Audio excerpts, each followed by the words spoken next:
Pemirsa, setelah resmi naik statusnya dari sekolah tinggi pada 18 Juni 2019 lalu, Universitas Triyatma Mulia menggelar acara yudisium yang pertama di aula kampus tempat. Yudisium meluluskan 171 mahasiswa dari Fakultas Bisnis, Fakultas Kesehatan, Sains, dan Teknologi. Kemitraan masyarakat stimulus.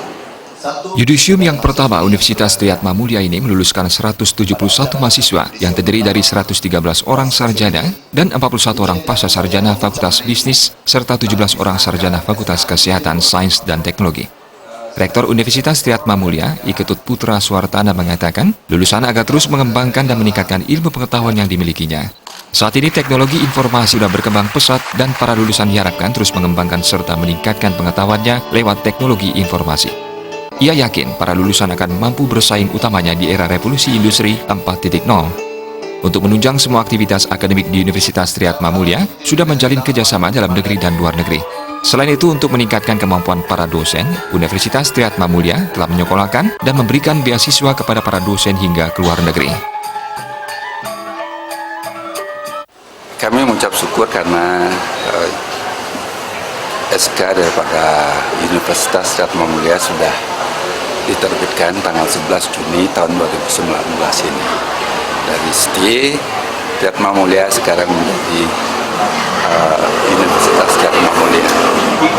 Dan hari ini adalah diwisuda sebanyak 172 orang bagi mereka yang menyelesaikan pendidikannya dalam tahun ajaran 2018-2019 ini.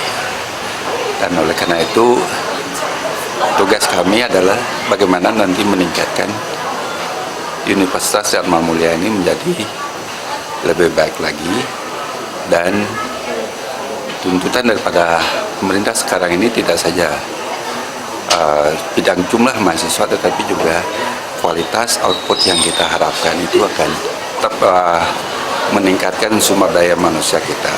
Apalagi sekarang ini tuntutan daripada pemerintah kan minimal mereka boleh memberikan kuliah itu adalah S2, dan kita mendorong pada dosen-dosen itu untuk meningkatkan diri menjadi meningkatkan ke jenjang S3-nya, karena itu yang diharapkan. Dan kita sudah berikan berapa orang tenaga kerja kita yang mendapatkan beasiswa untuk melanjutkan di bidang S3, tidak saja dalam negeri, juga kita kirim ke luar negeri.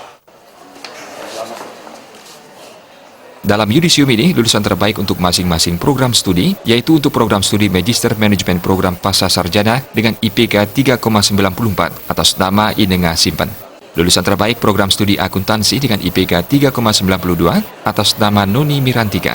Lulusan terbaik program studi Manajemen dengan IPK 3,93 atas nama James Adolf Paparan. Lulusan terbaik program studi Keperawatan dengan IPK 3,76 atas nama Ayu Putu Yunita Lestari.